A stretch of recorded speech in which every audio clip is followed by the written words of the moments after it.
warahmatullahi wabarakatuh. Alhamdulillahirabbil alamin. Assalatu wassalamu ala asrofil anbiya'i wal mursalin wa ala alihi wa sahbihi ajmain. Amma ba'd. Alhamdulillah, pada kesempatan kali ini kami akan mempresentasikan hasil diskusi kami mengenai intelijensi. Namun sebelum itu, perkenalkan kami untuk memperkenalkan diri terlebih dahulu. Perkenalkan, nama saya Merlina, NIM 2006-1043, Universitas Muhammadiyah Cirebon, Fakultas FKIP Prodi PJ PAUD. Baik, selanjutnya kita langsung ke pembahasan. Untuk poin A, saya sendiri yang akan menjelaskan.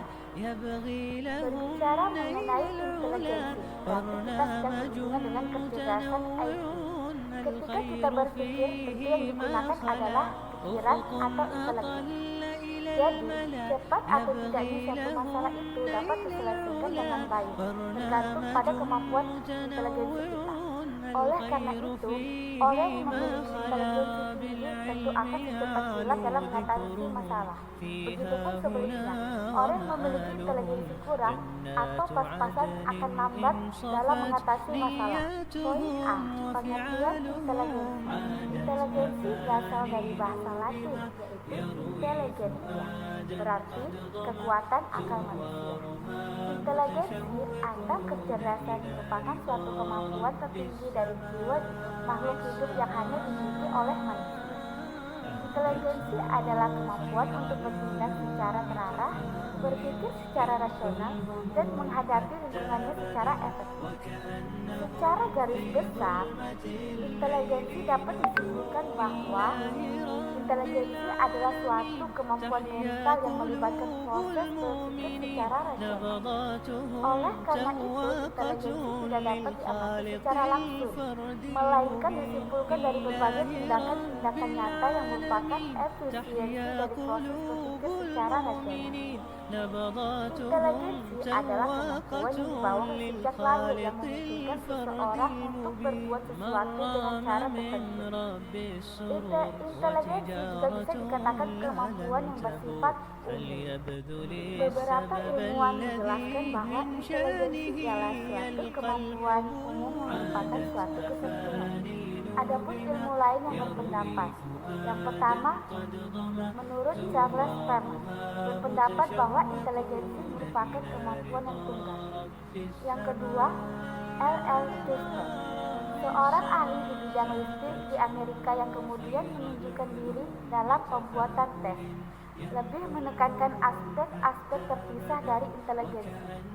Yang ketiga, William Stark, berpendapat bahwa sebagian besar tergantung dengan dasar dan turunan. Pendidikan atau lingkungan tidak begitu berpengaruh kepada intelijensi seseorang. Yang keempat, menurut Profesor Konstrom, berpendapat bahwa intelijensi itu dikembangkan, tapi memenuhi syarat tertentu dan hanya mengenai kualitasnya saja. Yang kelima, menurut Profesor Watery, seorang mahaguru di Amsterdam, yang menyatakan bahwa menurut penyelidikannya belum dapat dibuktikan bahwa intelijensi dapat diperbaiki atau dilatih. Secara umum dapat dimasukkan ke dalam salah satu dari 3 klasifikasi berikut. Yang pertama, kemampuan menyesuaikan diri dengan lingkungan, beradaptasi dengan situasi-situasi yang sangat beragam. Yang kedua, kemampuan untuk belajar atau kapasitas untuk menerima pendidikan. Yang ketiga, kemampuan untuk berpikir secara abstrak, menggunakan konsep-konsep abstrak dan menggunakan secara luas atau simbol-simbol dan konsep. Selanjutnya, rekan saya akan menjelaskan mengenai teori-teori intelijensi. Halo teman-teman, saya dengan Siti Faria Askia. Pada kesempatan kali ini saya akan membahas tentang teori-teori intelijensi. Intelijensi ini sebenarnya masih menjadi misteri atau masih menjadi sesuatu yang penuh kontroversi. Karena apa ya? Karena intelijensi ini sesuatunya itu nggak kelihatan ya, kita nggak tahu nih wujudnya itu seperti apa. Beda ya dengan sesuatu yang kelihatan, kita akan lebih gampang untuk mendefinisikannya. Seperti halnya ini saya punya pulpen, contohnya pulpen ya. Pulpen ini bentuknya seperti ini, kegunaannya bisa untuk menulis, untuk menggambar. Kalau kita mau mengetahui panjangnya pun gampang ya, kita tinggal menggunakan meteran atau menggunakan penggaris pun bisa, mau saya yang ukur atau kamu yang ukur pun hasilnya akan tetap sama. Atau kalau kita mau mengetahui beratnya, ya kita tinggal timbang aja, mau saya yang timbang atau kamu yang timbang pun hasil beratnya itu akan tetap sama. Beda ya dengan intelijensi yang sesuatunya itu nggak kelihatan. Jadi wajar aja kalau antara peneliti yang satu dengan peneliti yang lain itu saling berbeda-beda pendapatnya. Seperti itu. Oke, saya akan membahas 5 teori dari sekian banyaknya teori intelijensi. Yang pertama ada teori unit vector oleh Helen S. Taylor. Menurut teori ini, intelijensi merupakan kapasitas atau kemampuan umum. Kapasitas atau kemampuan umum ini diberi kode G. Kode G itu hurufnya G atau general ya. Oleh karena itu, intelijensi bekerja secara umum, seperti kita memecahkan masalah atau menyesuaikan diri terhadap lingkungan juga bersifat umum pula. Yang kedua ada teori two factor oleh Spearman. Sesuai namanya ya, two factor berarti ada 2 faktor, yakni faktor general dan faktor spesifik. Nah, jadi menurut bahasanya Spearman nih, faktor general itu adalah energi yang menguasai semua korteks nih. Jadi bahasanya itu sudah seperti pembahasan tentang otak gitu ya, berkaitan tentang otak. Di dalam otak kan ada istilah korteks seperti itu ya. Nah, sedangkan faktor spesifiknya itu dalam tanda kutip adalah mesin yang membantu korteks utama seperti itu. Tapi nih ya, teorinya Spearman ini terbukti keliru dari segi neuro. Tapi nih ya, teorinya Spearman ini terbukti keliru dari segi neurologis karena tidak ada hubungannya korteks dengan faktor general, gitu nggak ada hubungannya. Begitupun juga dengan faktor spesifik. Hanya saja teorinya Spearman ini masih digunakan atau masih diakui karena dianggap relevan. Nah, seperti itu ya. Penempatannya aja tuh yang nggak sesuai antara korteks dan faktor-faktor yang ditemukan oleh Spearman. Seperti itu. Yang ketiga ada teori multivector oleh Thorndike. Teori ini sudah tidak ada hubungannya lagi dengan faktor spesifik atau faktor general ya. Tapi hubungannya ini dengan neural atau syaraf. Nah, pada bagian stimulus dan respon. Hubungan inilah yang akan menentukan intelijensi seseorang, seperti itu kata Thorndike. Dan yang keempat ada teori primary mental ability oleh Truscott. Nah, menurut Truscott, kemampuan mental tertentu yang menjadi tugas tertentu pula, seperti itu ya. Nah, Truscott ini membagi intelijensi menjadi 7 bagian atau 7 kemampuan. Di antaranya ada kemampuan verbal atau berbahasa, kemampuan sistematis, kemampuan berpikir, kemampuan merangkai kata-kata, dan kemampuan untuk mengemukakan pendapat. Seperti itu. Yang kelima ada teori sampling oleh Woodrow Thompson. Menurut teori ini, intelijensi merupakan kemampuan membuat sampel. Dunia nyata berisikan berbagai pengalaman yang dikuasai oleh pikiran, tapi tidak semuanya atau tidak keseluruhannya, hanya sebagian saja, dan itu yang menjadi cerminan mental manusia, seperti itu. Tapi bersifat terbatas pada pengalaman dunia nyata. Ya, semoga dapat dipahami dan memberi manfaat. Sekian dari saya, terima kasih. Faktor-faktor yang mempengaruhi intelijensi. Yang pertama, ada pembentukan. Ada sebagian kalangan yang berpendapat bahwa faktor genetik dapat mempengaruhi taraf intelijensi seseorang. Artinya, jika kedua orang tuanya memiliki intelijensi yang tinggi, maka anaknya pun akan memiliki intelijensi yang tinggi pula. Pembawaan ditentukan oleh sifat-sifat dan ciri-ciri yang dibawa sejak lahir. Batas kesanggupan kita yakni dapat tidaknya memecahkan suatu soal. Dan yang kedua, ada kematangan. Tiap organ dalam tubuh manusia mengalami pertumbuhan dan perkembangan. Tiap organ fisik atau psikis dapat dikatakan telah matang jika telah mencapai kesanggupan menjalankan fungsinya masing-masing. Yang ketiga, ada pembentukan. Pembentukan ialah segala keadaan diri di luar diri seseorang yang mempengaruhi perkembangan intelijensi. Yang keempat, ada minat dan pembawaan khas. Minat mengarahkan perbuatan pada suatu tujuan dan merupakan dorongan bagi perbuatan itu. Dalam diri manusia terdapat dorongan-dorongan atau motif-motif yang mendorong manusia itu berinteraksi dengan dunia luar. Apa yang menarik minat seseorang mendorong untuk berbuat lebih giat dan lebih baik. Yang kelima, ada kebebasan. Kebebasan berarti bahwa manusia itu dapat memilih metode tertentu yang dapat memecahkan masalah. Dengan adanya kebebasan ini, berarti bahwa minat itu tidak selamanya menjadi syarat dalam perbuatan intelijensi.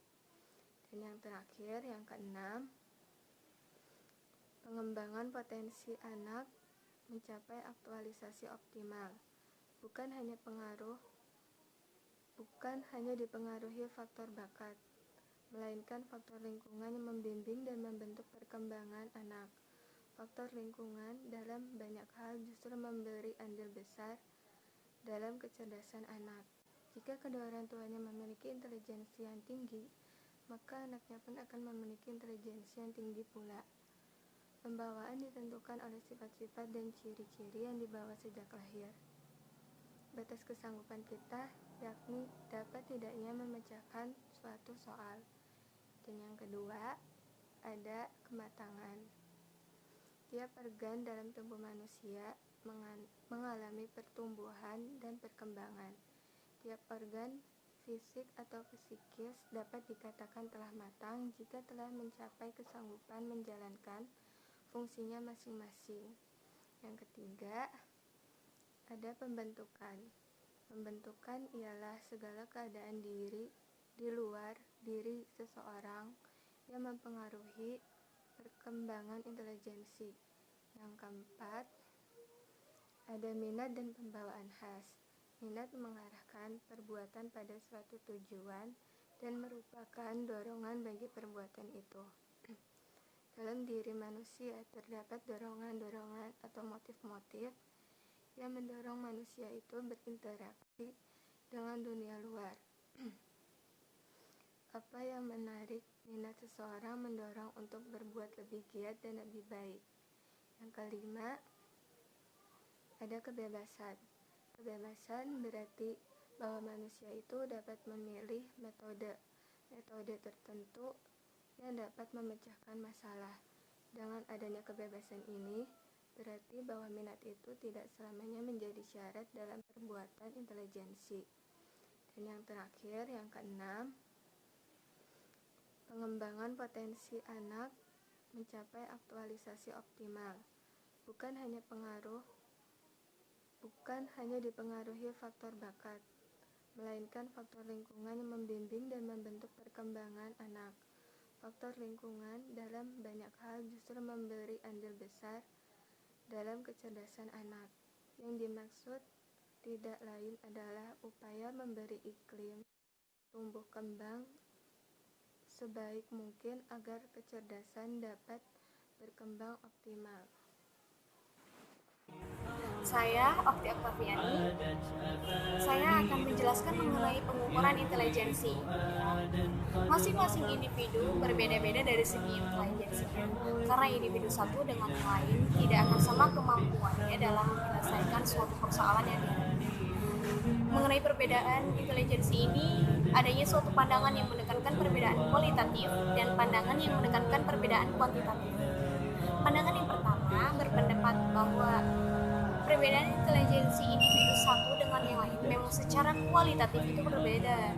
Sedangkan Yang memberatkan pandangan yang kedua berpendapat bahwa perbedaan intelijensi antara individu satu dengan yang lain hanyalah bersifat kuantitatif. Jadi semata-mata karena perbedaan materi yang diterima atau perbedaan dalam proses belajarnya ya. Nah, dalam proses belajarnya ini dapat membawa atau akan membawa perbedaan dari segi intelijensinya, baik pandangan yang pertama maupun pandangan yang kedua. Dua-duanya mengakui bahwa setiap individu berbeda-beda dari segi intelijensi. Nah, persoalan yang timbul ialah bagaimanakah kita dapat mengetahui taraf intelijensi itu?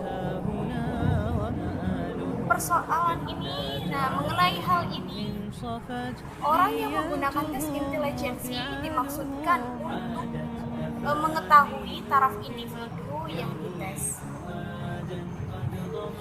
Dapatkah kecerdasan atau intelijensi itu diukur? Bagaimana kita dapat mengetahui cerdas atau tidaknya seseorang? Salah satu cara ialah dengan menggunakan tes psikotes. Dalam psikologi, pengukuran intelijensi dilakukan dengan menggunakan alat-alat, yaitu alatnya psikodiagnostik atau dikenal dengan istilah tes psikotes.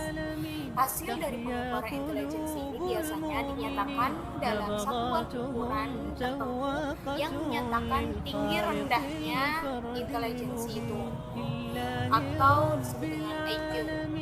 Intelijensi setiap anak berbeda-beda dan intelijensinya tidak sama. Untuk mengukur perbedaan-perbedaan kemampuan individu tersebut, para psikologi telah mengembangkan sejumlah intelijensi. Kemampuan individu, kita katakan bahwa kecerdasan atau intelijensi seseorang memberi kemungkinan bergerak dan berkembang dalam bidang tertentu dalam kehidupannya, sampai di mana kemungkinan tadi dapat direalisasikan. Dan psikologi juga masih disangsikan adanya korelasi. Oke, sekian penjelasan dari saya. Mohon maaf jika ada kekurangan atau kesalahan kata yang kurang berkenan di hati. Saya undur diri. Terima kasih atas waktunya untuk penjelasan dari kelompok kami. Wassalamualaikum warahmatullahi wabarakatuh.